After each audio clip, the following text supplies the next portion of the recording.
ഈശോയിൽ സ്നേഹമുള്ള പ്രിയ സഹോദരി സഹോദരന്മാരെ, ആണ്ടുവട്ടത്തിലെ 21ാമത്തെ ഞായറാഴ്ചയിലേക്ക് നമ്മൾ പ്രവേശിക്കുകയാണ്.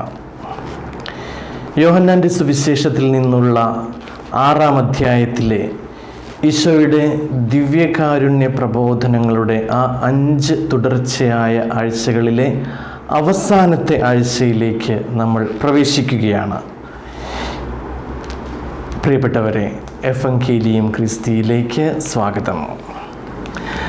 നമ്മൾ ഇതുവരെ കേട്ട ഈശോയുടെ ദിവ്യകാരുണ്യ പ്രബോധനത്തിലെ യോഹന്നാൻ്റെ സുവിശേഷത്തിലെ 6-ാമത്തെ അധ്യായത്തിലെ ഏറ്റവും പ്രധാനപ്പെട്ട ഭാഗത്തേക്ക് നമ്മൾ കടക്കുകയാണ്.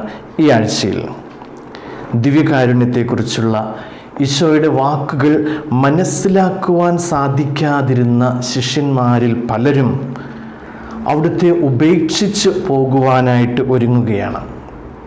അവർ ഉപേക്ഷിച്ച്, ആ ശിഷ്യന്മാർക്ക് ഈശോയുടെ വാക്കുകൾ, ദിവ്യകാരുണ്യത്തെക്കുറിച്ചുള്ള ഈശോയുടെ വാക്കുകൾ മനസ്സിലാക്കാൻ സാധിക്കാതെ ഈശോയെ ഉപേക്ഷിച്ച് പോയതുപോലെ തന്നെ ഇന്നും ഈശോയുടെ ദിവ്യകാരുണ്യം എന്ന കൂദാശയെ മനസ്സിലാക്കുവാൻ സാധിക്കാതെ ഈശോയെ ഉപേക്ഷിച്ച് പോകുന്നവരും വിശ്വാസം മരവിച്ച് വിശ്വാസത്തിൽ ആത്മാവിൽ മരിച്ചു ജീവിക്കുന്നവരുമായ അനേകം പേർ നമ്മുടെ ഓരോരുത്തരുടെയും ചുറ്റിലുമുണ്ട്.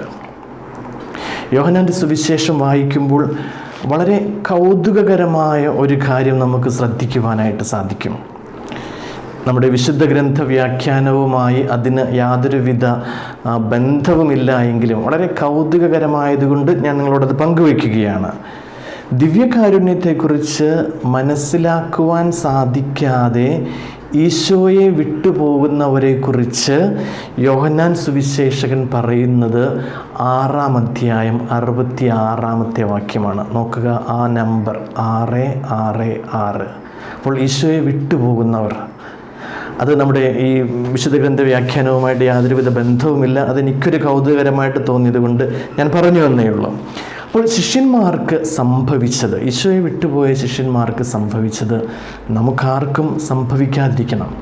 നമുക്ക് ഈശോയുടെ ഈ ഒരു സുവിശേഷ ഭാഗം കുറച്ചുകൂടെ ആഴത്തിൽ മനസ്സിലാക്കുവാനായിട്ട് ശ്രമിക്കാം.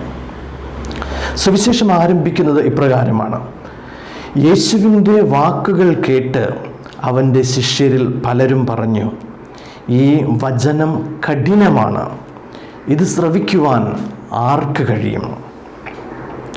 എന്താണ് അവർക്ക് ശ്രവിക്കുവാൻ കഴിയാത്ത വിധം കഠിനമായ ഈശോയുടെ വചനം? അത് നമ്മൾ കഴിഞ്ഞ ആഴ്ചയിലെ സുവിശേഷത്തിൽ കണ്ടതാണ്. അത് ഇതാണ്: സത്യം സത്യമായി ഞാൻ നിങ്ങളോട് പറയുന്നു, നിങ്ങൾ മനുഷ്യപുത്രൻ്റെ ശരീരം ഭക്ഷിക്കുകയും അവൻ്റെ രക്തം പാനം ചെയ്യുകയും ചെയ്യുന്നില്ല എങ്കിൽ നിങ്ങൾക്ക് നിത്യജീവൻ ഉണ്ടാവുകയില്ല. ഇതാണ് അവർക്ക് മനസ്സിലാക്കുവാൻ സാധിക്കാതിരുന്ന കഠിനമായ ഈശോയുടെ വാക്കുകൾ. അപ്പോൾ ഈ മനുഷ്യൻ എന്താണ് പറയുന്നത്? തൻ്റെ മാംസം ഭക്ഷിക്കുക, തൻ്റെ ശരീരം ഭക്ഷിക്കുക, തൻ്റെ രക്തം പാനം ചെയ്യുക. ഇതുവരെ ഒരു ഗുരുവും, ലോകത്തിൻ്റെ ചരിത്രത്തിൽ ഒരു ഗുരുവും പറഞ്ഞിട്ടില്ലാത്ത വാക്കുകളാണിത്. ഒരുവൻ്റെ രക്തം പാനം ചെയ്യുവാനും ശരീരം ഭക്ഷിക്കുവാനും പറയുന്നത് എന്താണ്? എന്ത് രീതിയിലുള്ള ഒരു പഠനമാണിത്? ഞങ്ങൾക്കിത് മനസ്സിലാകുന്നില്ല, അതുകൊണ്ട് ഞങ്ങൾ നിന്നെ ഉപേക്ഷിക്കുകയാണ്. അവരെ സംബന്ധിച്ചിടത്തോളം ഇത് കാനിബാലിസമാണ്. മനുഷ്യ ശരീരം ഭക്ഷിക്കുകയും രക്തം പാനം ചെയ്യുകയും ചെയ്യുക എന്ന് പറയുന്നത് അവരെ സംബന്ധിച്ചിടത്തോളം അത് അംഗീകരിക്കാനേ പറ്റില്ല. ഒരു യഹൂദനെ സംബന്ധിച്ചിടത്തോളം വളരെ വ്യക്തമായ നിയമമുണ്ട്: ഒരു മൃഗത്തിൻ്റെയും രക്തം പാനം ചെയ്യുവാൻ പാടില്ല. കാരണം ഒരു ശരീരത്തിൻ്റെ ജീവൻ ഇരിക്കുന്നത് രക്തത്തിലാണ്. അതുകൊണ്ട് രക്തം പാനം ചെയ്യുന്നതിൽ നിന്ന് ദൈവം അവരെ വിലക്കിയിരിക്കുന്ന ഒരു സമൂഹമാണ് യഹൂദരുടേത്. അപ്പോഴാണ് ഈശോ വന്നിട്ട് പറയുക, നിങ്ങൾ എൻ്റെ രക്തം പാനം ചെയ്തില്ല എങ്കിൽ നിങ്ങൾക്ക് നിത്യജീവൻ ഉണ്ടാകില്ല. അവർ ഈശോയെ ഉപേക്ഷിച്ച് പോകുകയാണ്. സാധാരണ നമ്മൾ കണ്ടിട്ടുണ്ട്, ഒരു നേതാവിനെ അണികൾ ഉപേക്ഷിച്ച് പോകുവാൻ തുടങ്ങുമ്പോൾ എന്താണ് സംഭവിക്കുക? നമ്മൾ ചരിത്രം നോക്കിയാലും നമ്മുടെ വർത്തമാനകാലം നോക്കിയാലും നമുക്ക് കാണാൻ സാധിക്കും. ഉടനെ നേതാവ് അണികളുമായിട്ട് സന്ധി സംഭാഷണം നടത്തുന്നു, അവരെ അനുനയിപ്പിക്കുവാനുള്ള ശ്രമങ്ങൾ ആരംഭിക്കുന്നു. ഇതാണ് സാധാരണ സംഭവിക്കുക. പക്ഷേ ഈശോ അവരോട് എന്താണ് പറയുക? ഈശോയോട് എങ്ങനെയാണ് സംസാരിക്കുന്നത്? ഈശോ അയ്യോ എനിക്ക് തെറ്റിപ്പോയി, നിങ്ങൾ എന്നെ തെറ്റിദ്ധരിച്ചിരിക്കുകയാണ്, ഞാൻ വളരെ സിംബോളിക്കലായിട്ട്, ഞാൻ വളരെ പ്രതീകാത്മകമായിട്ട് പറഞ്ഞതാണ്, നിങ്ങളത് അക്ഷരാർത്ഥത്തിൽ എടുക്കേണ്ട കാര്യമില്ല, നിങ്ങൾ രക്തം പാനം ചെയ്യുകയും ശരീരം ഭക്ഷിക്കുകയെന്ന് വേണ്ട, നിങ്ങൾ എന്നിൽ വിശ്വസിച്ചാൽ മതി, അത്ര മതി. അങ്ങനെ ഈശോ പറയുന്നുണ്ടോ? ഇല്ല. ഇന്നും നമ്മളിൽ പലരും പറയുന്നൊരു കാര്യമാണിത്. എനിക്ക് ഈശോയിൽ വിശ്വാസമുണ്ട്, ഈശോയിൽ ഞാൻ വിശ്വസിക്കുന്നു, പക്ഷേ ഞാൻ ദിവ്യബലിയർപ്പണത്തിന് പോകുന്നില്ല, പള്ളിയിൽ പോകുന്നില്ല, കുമ്പസാരിക്കുന്നില്ല, പക്ഷെ എനിക്ക് ഈശോയിൽ വിശ്വാസമുണ്ട്. ഈശോ അങ്ങനെയുള്ളൊരു വിശ്വാസമല്ല ഈശോ ആഗ്രഹിക്കുക. ഈശോ പറയുന്നത് വ്യക്തമാണ്, നിങ്ങൾ എൻ്റെ ശരീരം ഭക്ഷിക്കുകയും എൻ്റെ രക്തം പാനം ചെയ്യുകയും ചെയ്യുന്നില്ല എങ്കിൽ ഞാൻ നിങ്ങളിൽ വസിക്കുകയില്ല, നിങ്ങൾ എന്നിലും വസിക്കുകയില്ല, നിങ്ങൾക്ക് നിത്യജീവൻ ഉണ്ടാവുകയില്ല.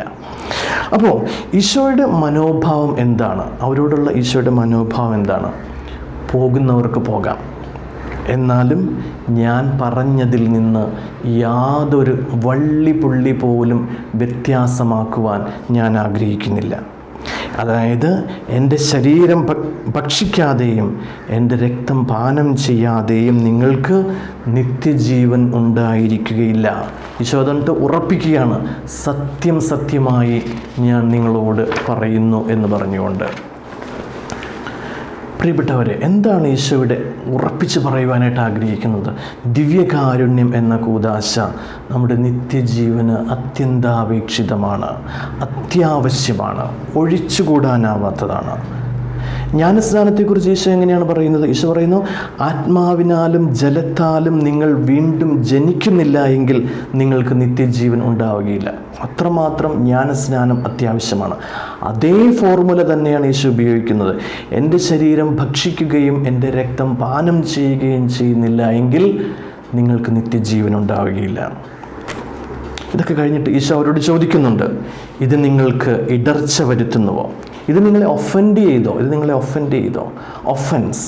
ഒഫൻസാണ് ഇന്ന് നമ്മുടെ ആധുനിക ലോകത്തെ സംബന്ധിച്ചിടത്തോളം വളരെ ക്യാപിറ്റൽ ക്രൈം എന്ന് പറയുന്നത്. ആരെയും നമ്മൾ ഒഫൻഡ് ചെയ്യാൻ പാടില്ല. ഈശോ പക്ഷെ അങ്ങനെയല്ല. ഈശോ പറയുന്നത്, ഞാൻ നിന്നെ നുണ പറഞ്ഞ് ആശ്വസിപ്പിക്കുന്നതിനേക്കാൾ സത്യം പറഞ്ഞ് നിന്നെ ഒഫൻഡ് ചെയ്യാനാണ് ഞാൻ ആഗ്രഹിക്കുന്നത്. ഇന്ന് നമ്മളെ നുണ പറഞ്ഞ് ആശ്വസിപ്പിക്കുന്ന കുറേയധികം കാര്യങ്ങളുണ്ട്. അവരോടൊക്കെ ഒരു പ്രവാചക ദൗത്യത്തോടുകൂടെ സത്യം പറഞ്ഞ് ഒഫൻഡ് ചെയ്യുക, അതാണ് സഭയുടെ ദൗത്യം. ഭ്രൂണഹത്യ പാപമാണ് എന്നത് സത്യമാണ്. അത് പറഞ്ഞ് ഒഫൻഡഡ് ആകുന്നവർ ഒഫൻഡഡ് ആകട്ടെ, അല്ലാതെ നുണ പറഞ്ഞ് അവരെ ആശ്വസിപ്പിക്കാൻ നിൽക്കരുത്. സ്വവർഗ ലൈംഗികത പാപമാണ് എന്ന് പറഞ്ഞ് ഒഫൻഡ് ചെയ്യണം, അതാണ് സത്യം. അത് നുണ പറഞ്ഞ് അവരെ ഇതൊന്നും കുഴപ്പമില്ല, ദൈവമെല്ലാം അനുവദിച്ചിരിക്കുന്നു, ദൈവമെല്ലാം ക്ഷമിക്കും എന്ന് പറഞ്ഞ് നുണ പറഞ്ഞ് ആശ്വസിപ്പിക്കുന്ന രീതിയല്ല ഈശോയുടേത്. നുണ പറഞ്ഞ് ആശ്വസിപ്പിക്കുന്നതിനേക്കാൾ സത്യം പറഞ്ഞ് ഒഫൻഡ് ചെയ്യുക, അതാണ് ക്രൈസ്തവ ദൗത്യം എന്നുള്ളത്. എന്നിട്ട് ഈശോ അവരോട് ചോദിക്കുന്നുണ്ട്, നിങ്ങൾക്ക് ഇത് ഇടർച്ച വരുത്തുന്നുവോ? അങ്ങനെയെങ്കിൽ മനുഷ്യപുത്രൻ ആദ്യം ആയിരുന്നിടത്തേക്ക് ആരോഹണം ചെയ്യുന്നത് നിങ്ങൾ കണ്ടാലോ? ആത്മാവാണ് ജീവൻ നൽകുന്നത്, ശരീരം ഒന്നിനും ഉപകരിക്കുകയില്ല. ഞാൻ നിങ്ങളോട് പറഞ്ഞ വാക്കുകൾ ആത്മാവും ജീവനുമാണ്. എന്നിൽ വിശ്വസിക്കാത്തവരായി നിങ്ങളിൽ ചിലരുണ്ട്. അവർ ആരെന്നും തന്നെ ഒറ്റിക്കൊടുക്കാനിരിക്കുന്നവൻ ആരെന്നും ആദ്യം മുതലേ അവൻ അറിഞ്ഞിരുന്നു. അവൻ പറഞ്ഞു, ഇതുകൊണ്ടാണ് പിതാവിൽ നിന്ന് വരം ലഭിച്ചാലല്ലാതെ എൻ്റെ അടുക്കിലേക്ക് വരുവാൻ ആർക്കും സാധിക്കുകയില്ല എന്ന് ഞാൻ നിങ്ങളോട് പറഞ്ഞത്. തുടർന്നാണ് മുഴുവൻ സുവിശേഷങ്ങളിലും വെച്ച് ഈശോയുടെ വചനം കേട്ടിട്ട് അത് അംഗീകരിക്കാൻ സാധിക്കാതെ ശിഷ്യന്മാർ ഈശോയെ വിട്ടു പിരിഞ്ഞു പോകുന്നതായിട്ട് നമ്മൾ ഈ യോഹന്നാൻ്റെ സുവിശേഷത്തിലെ 6-ാം അധ്യായത്തിൽ കാണുന്നത്. അപ്പോൾ ഈശോ അവരോട് പറഞ്ഞ ഈ മറുപടി ഉണ്ടല്ലോ, അതിൽ നിന്ന് 2 പ്രധാനപ്പെട്ട ഈശോയെക്കുറിച്ചുള്ള രഹസ്യങ്ങളുണ്ട്. ആ രഹസ്യങ്ങൾ എന്താണ് എന്ന് മനസ്സിലാക്കിയാൽ ഈശോയുടെ ഈ വാക്കുകൾ നമുക്ക് മനസ്സിലാക്കുവാൻ സാധിക്കും. ഒന്നാമത്തെ രഹസ്യം യേശുവിൻ്റെ ദൈവിക വ്യക്തിത്വത്തെക്കുറിച്ചുള്ള രഹസ്യമാണ്. അതായത് യേശു ദൈവമാണ്. അതാണ് ഈശോയുടെ വാക്കുകളിലൂടെ പ്രകടമാകുന്ന ഒന്നാമത്തെ രഹസ്യം. രണ്ടാമത്തെ രഹസ്യം അവിടുത്തെ ശരീരത്തോടെയുള്ള ഉത്ഥാനത്തെക്കുറിച്ചും സ്വർഗാരോഹണത്തെക്കുറിച്ചുമാണ്. ഈ രണ്ട് രഹസ്യങ്ങൾ ഈശോയുടെ ഈ വാക്കുകളിൽ നിന്ന് മനസ്സിലാക്കുവാനായിട്ട് നമുക്ക് ശ്രമിച്ചാൽ ഈശോയുടെ ഈ ദിവ്യകാരുണ്യ പ്രബോധനം നമുക്ക് കൂടുതൽ ആഴത്തിൽ മനസ്സിലാക്കുവാൻ സാധിക്കും. അപ്പോൾ എന്താണ് ഇവിടെ ഈശോ ഉദ്ദേശിക്കുന്ന ഈശോയുടെ ദൈവീകതയെക്കുറിച്ചുള്ള രഹസ്യം എന്ന് നമുക്ക് മനസ്സിലാക്കാം. ഒരു മനുഷ്യൻ മറ്റുള്ളവർക്ക് തൻ്റെ ശരീരം ഭക്ഷിക്കുവാനും രക്തം പാനം ചെയ്യുവാനും കൊടുക്കും എന്ന് പറഞ്ഞാൽ ഒന്നുകിൽ അവൻ നുണയനായിരിക്കും, അല്ലെങ്കിൽ അവന് ഭ്രാന്തായിരിക്കും. ഈ രണ്ട് ഓപ്ഷനാണുള്ളത്. ഒന്നുകിൽ അവൻ നുണയനായിരിക്കും, അല്ലെങ്കിൽ അവൻ ഭ്രാന്തനായിരിക്കും. പക്ഷെ മൂന്നാമതൊരു ഓപ്ഷൻ കൂടെ ഉണ്ട്, അല്ലെങ്കിൽ അവൻ ദൈവമായിരിക്കും. കാരണം ദൈവത്തിന് മാത്രമേ അത് സാധിക്കുകയുള്ളൂ.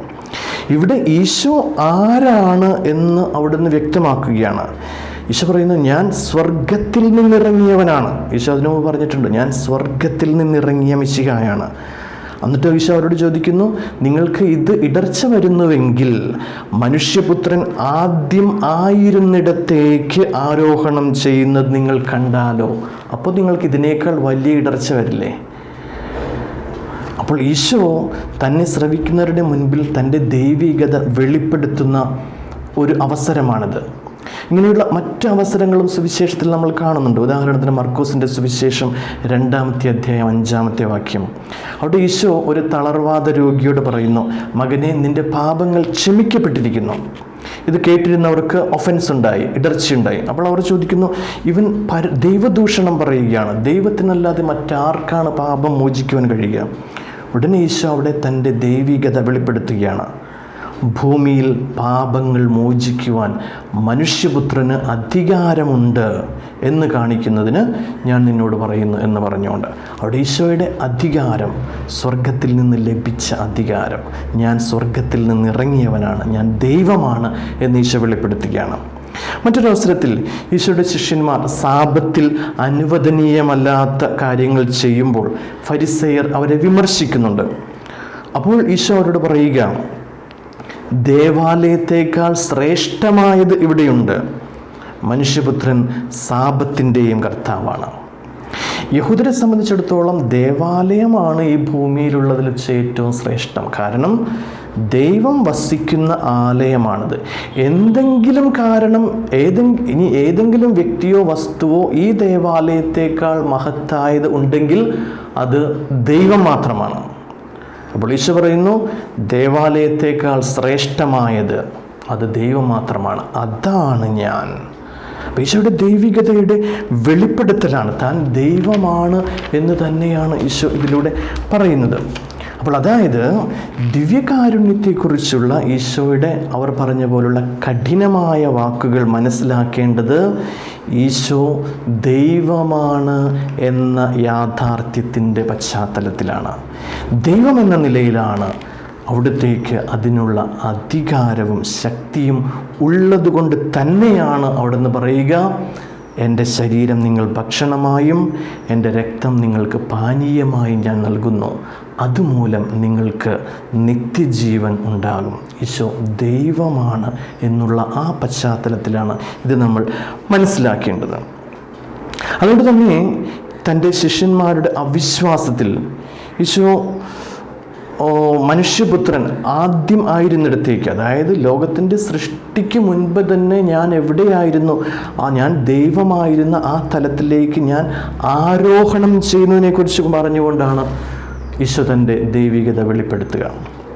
രണ്ടാമത്തെ രഹസ്യം ഈശോയുടെ ഉത്ഥാനവും സ്വർഗാരോഹണവും എന്ന രഹസ്യമാണ്. ഈശോയുടെ വാക്കുകൾ മനസ്സിലാക്കുവാനുള്ള, ദിവ്യകാരുണ്യത്തെക്കുറിച്ചുള്ള ഈശോയുടെ വാക്കുകൾ മനസ്സിലാക്കുവാനുള്ള നമ്മുടെ രണ്ടാമത്തെ സഹായകമാണ് ഈശോയുടെ ഈ ഒരു ദൈവിക രഹസ്യത്തിൻ്റെ വെളിപ്പെടുത്തൽ. ഈശോ പറഞ്ഞു, മനുഷ്യപുത്രൻ ആദ്യം ആയിരുന്നിടത്തേക്ക് ആരോഹണം ചെയ്യുന്നത് നിങ്ങൾ കണ്ടാലോ. പിന്നെ തുടർന്ന് അവിടെ നിന്ന് പറയുന്നു, ആത്മാവാണ് ജീവൻ നൽകുന്നത്, ശരീരം ഒന്നിനും ഉപകരിക്കുകയില്ല. ഈ രണ്ട് വാക്യങ്ങൾ നമ്മൾ ഒരുമിച്ച് ചേർത്ത് മനസ്സിലാക്കേണ്ടിയിരിക്കുന്നു. ഇത് രണ്ടും ഒരുമിച്ച് ചേർത്ത് വെച്ച് വായിക്കുമ്പോൾ ഒരു കാര്യം നമുക്ക് മനസ്സിലാകും. തൻ്റെ മരിച്ച ശരീരം ഭക്ഷിക്കുക എന്നല്ല, അതായത് തൻ്റെ ജീവനില്ലാത്ത ശരീരം ഭക്ഷിക്കുക എന്നല്ല ഈശോ പറയുന്നത്. ആ ജീവനില്ലാത്ത ശരീരം ഭക്ഷിക്കുന്നതാണ് കാനിബാലിസം. മറിച്ച് ഇവിടെ ഈശോ പറയുക, തൻ്റെ ഉത്ഥാനം ചെയ്ത ജീവനുള്ള ശരീരം ഭക്ഷിക്കുക.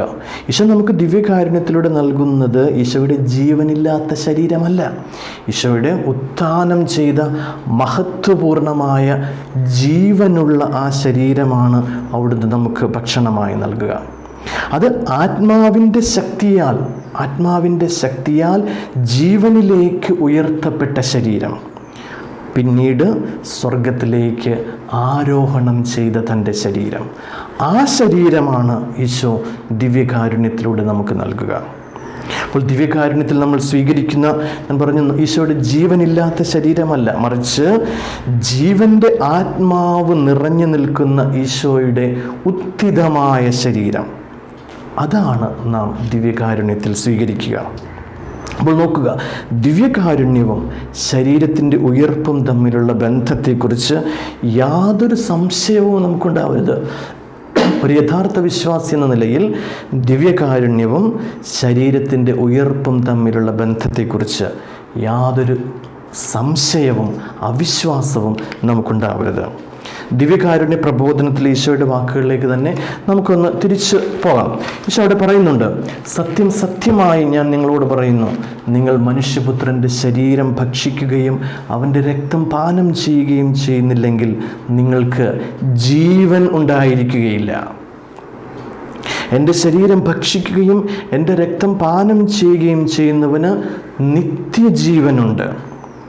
അവസാന ദിവസം ഞാൻ അവനെ ഉയർപ്പിക്കും. എന്തെന്നാൽ എൻ്റെ ശരീരം യഥാർത്ഥ ഭക്ഷണമാണ്, എൻ്റെ രക്തം യഥാർത്ഥ പാനീയമാണ്.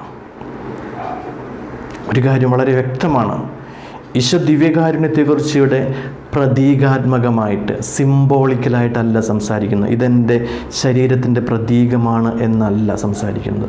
അവിടെ അത് കേട്ടുകൊണ്ടിരുന്ന ഈശോയെ ഉപേക്ഷിച്ച് പോകാൻ നിന്ന ആ ശിഷ്യന്മാരും അത് പ്രതീകാത്മകമായിട്ടാണ് ഈശോ സംസാരിച്ചതെന്ന് അവർ മനസ്സിലാക്കിയില്ല. അവർ പറഞ്ഞത് അത് ഈശോ അക്ഷരാർത്ഥത്തിൽ തന്നെ പറഞ്ഞതാണ്. അതുകൊണ്ടാണ് അവർ പോയത്. പ്രതീകാത്മകമായിട്ടാണ് ഈശോ സംസാരിച്ചതെന്ന് അവർ മനസ്സിലാക്കിയിരുന്നെങ്കിൽ അവർ ഈശോ ഉപേക്ഷിച്ച് പോകില്ലായിരുന്നു. അവർക്ക് മനസ്സിലായി ഈശോ ഇത് പ്രതീകാത്മകമായിട്ടല്ല പറയുന്നത്, അക്ഷരാർത്ഥത്തിൽ ഈശോ അത് തന്നെയാണ് ഉദ്ദേശിക്കുന്നത്. ഇവിടെ അത് തന്നെയാണ്, ഈശോ അക്ഷരാർത്ഥത്തിൽ അത് തന്നെയാണ് ഉദ്ദേശിക്കുന്നത്. അതുകൊണ്ടാണ് ഈശോ അവരുമായിട്ട് യാതൊരു കോംപ്രമൈസിനും പോകാതിരുന്നത്. ഇത്രയൊക്കെ പറഞ്ഞു കഴിഞ്ഞതിന് ശേഷം ഈശോ തിരിഞ്ഞ് തൻ്റെ 12 പേരോട് ചോദിക്കുകയാണ്, നിങ്ങളും പോകാൻ ആഗ്രഹിക്കുന്നുവോ? വളരെ പ്രധാനപ്പെട്ടൊരു ചോദ്യമാണ്. നമ്മൾ ഓരോരുത്തരെയും നോക്കി ഈശോ ചോദിക്കുന്നുണ്ട്, നിങ്ങളും പോകാൻ ആഗ്രഹിക്കുന്നുവോ? ശിമോൻ പത്രോസ് പറയുന്നു, കർത്താവേ, ഞങ്ങൾ ആരുടെ പക്കലേക്ക് പോകും? നിത്യജീവൻ്റെ വചസ്സുകൾ നിന്റെ പക്കലുണ്ട്. നീയാണ് ദൈവത്തിൻ്റെ പരിശുദ്ധൻ എന്ന് ഞങ്ങൾ വിശ്വസിക്കുകയും അറിയുകയും ചെയ്തിരിക്കുന്നു. നോക്കുക, നീയാണ് ദൈവത്തിൻ്റെ പരിശുദ്ധൻ, അതുകൊണ്ട് നിന്റെ വാക്ക് എന്താണോ അത് ഞങ്ങൾ അപ്പാടെ വിശ്വസിക്കുന്നു. പിന്നീടാണ് അറിയുന്നത്. ആദ്യം വിശ്വാസം വരുന്നു. അങ്ങനെ ആ വിശ്വാസത്തിൽ നിന്നാണ് അറിവ് വരുന്നത്.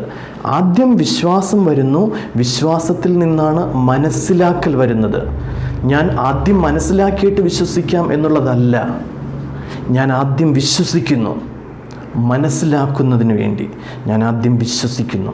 വിശ്വാസമാണ് മനസ്സിലാക്കലിലേക്ക്, അറിവിലേക്ക് നമ്മെ നയിക്കുന്നതെന്ന് പത്രോസിൻ്റെ വാക്കുകൾ വളരെ വ്യക്തമാണ്. കർത്താവ്, നിൻ്റെ വാക്കുകൾ നിത്യജീവൻ്റെ വാക്കുകളാണ്. അതുകൊണ്ട് നീ പറയുന്ന കാര്യങ്ങൾ എനിക്ക് മനസ്സിലാകുന്നില്ല എങ്കിലും ഞാനത് വിശ്വസിക്കാൻ തയ്യാറാണ്. അതാണ് ക്രൈസ്തവ വിശ്വാസം. പത്രോസിന് ഒരുപക്ഷെ എന്താണ് ഈശോ ഇപ്പോൾ പറഞ്ഞ കാര്യം എന്തെന്ന് പത്രോസിന് ഒരുപക്ഷെ മനസ്സിലായിട്ടുണ്ടാവില്ല. പക്ഷേ അത് പത്രോസ് വിശ്വസിച്ചു. കാരണം എന്താ? ഈശോയിൽ നിന്ന് വരുന്ന വാക്കുകളാണ്. ഈശോയിൽ നിന്ന് വരുന്ന വാക്കുകളാണെങ്കിൽ അത് തീർച്ചയായിട്ടും നിത്യജീവൻ്റെ വാക്കുകളായിരിക്കണം. അങ്ങനെ നിത്യജീവൻ്റെ വാക്കുകളെ എനിക്ക് മനസ്സിലായില്ല എങ്കിലും ഞാൻ അവിശ്വസിക്കേണ്ട കാര്യമില്ല എന്ന് തന്നെയാണ് പത്രോസ് പറയുക. പിന്നീട് പത്രോസിന് പക്ഷേ അത് മനസ്സിലാവുന്നുണ്ട്. നമുക്കറിയാം പത്രോസ് എഴുതിയ ലേഖനങ്ങൾ വിശുദ്ധ ഗ്രന്ഥത്തിലുണ്ട്. അത് നമ്മൾ വായിക്കുമ്പോൾ പത്രോസിന് മനസ്സിലാകാതിരുന്ന, പത്രോസ് വിശ്വസിക്കുക മാത്രം ചെയ്തിട്ട് അത് പിന്നീട് മനസ്സിലാകുന്നതായിട്ട് പത്രോസിൻ്റെ ലേഖനങ്ങൾ വായിച്ചാൽ നമുക്ക് മനസ്സിലാകും. യോഹന്നാൻ്റെ നോക്കുക, യോഹന്നാനും അത് വിശ്വസിച്ചു ആദ്യം, പിന്നീടാണ് യോഹന്നാൻ സുവിശേഷത്തിൽ അത് മനസ്സിലാക്കിക്കൊണ്ട് യോഹന്നാൻ അത് എഴുതുന്നത്. പ്രിയപ്പെട്ടവരെ, അതാണ് വിശ്വാസം. അതുകൊണ്ടാണ് ഈശോ 6-ാമത്തെ അധ്യായം 35-ാമത്തെ വാക്കിൽ പറഞ്ഞത്, എന്നിൽ വിശ്വസിക്കുന്നവന് ദാഹിക്കുകയില്ല, എന്നിൽ വിശ്വസിക്കുന്നവന് ദാഹിക്കുകയില്ല. അതുകൊണ്ട് ഈശോ 6-ാം അധ്യായം 65-ാമത്തെ വാക്യത്തിൽ പ്രകാരം പറയുന്നത്, ഇതുകൊണ്ടാണ് പിതാവിൽ നിന്ന് വരം ലഭിച്ചാലല്ലാതെ എൻ്റെ അടുക്കലേക്ക് വരാൻ ആർക്കും സാധിക്കുകയില്ല എന്ന് ഞാൻ നിങ്ങളോട് പറഞ്ഞത്. ഇതുകൊണ്ടാണ് പിതാവിൽ നിന്ന് വരം ലഭിച്ചാലല്ലാതെ എൻ്റെ അടുക്കലേക്ക് വരുവാൻ ആർക്കും സാധിക്കുകയില്ല എന്ന് നിങ്ങളോട് ഞാൻ പറഞ്ഞത്. എന്താണ് പിതാവിൽ നിന്ന് ലഭിക്കുന്ന ഈ വരം? വിശ്വാസം. വിശ്വാസം ദൈവത്തിൽ നിന്ന് ലഭിക്കുന്ന ദാനമാണ്, പിതാവിൽ നിന്ന് ലഭിക്കുന്ന വരം. അത് നമ്മുടെ ആരുടെയും കഴിവ് കൊണ്ടോ നമ്മുടെ ഇൻ്റലക്ച്വൽ കപ്പാസിറ്റി കൊണ്ടോ നമ്മൾ നേടുന്നൊരു കാര്യമല്ല. ഈശോയുടെ ദിവ്യകാരുണ്യ മേശയിലേക്ക് നമ്മൾ നടന്നെടുക്കുന്നത് ആ വരം നമുക്ക് പിതാവ് നൽകുന്നത് കൊണ്ടാണ്. ആ വിശ്വാസം എന്ന വരം നമുക്ക് നൽകുന്നത് കൊണ്ടാണ്. എന്താണ് നമുക്കവിടെ ചെയ്യാൻ സാധിക്കുക? വിശ്വാസപൂർവ്വം ദിവ്യകാരുണ്യമെന്ന ആ ദാനത്തിന് മുൻപിൽ സർവ്വതും മറന്ന് നമുക്ക് മുട്ടുകുത്താം. അത്രമാത്രം. എപ്പോഴും ഓർക്കുക, ദിവ്യകാരുണ്യമെന്നാൽ ഒരു വസ്തുവല്ല, വ്യക്തിയാണ്, ഈശോയാകുന്ന വ്യക്തി. ഒരു നിമിഷം നമുക്ക് കണ്ണുകളടച്ച് പ്രാർത്ഥിക്കാം.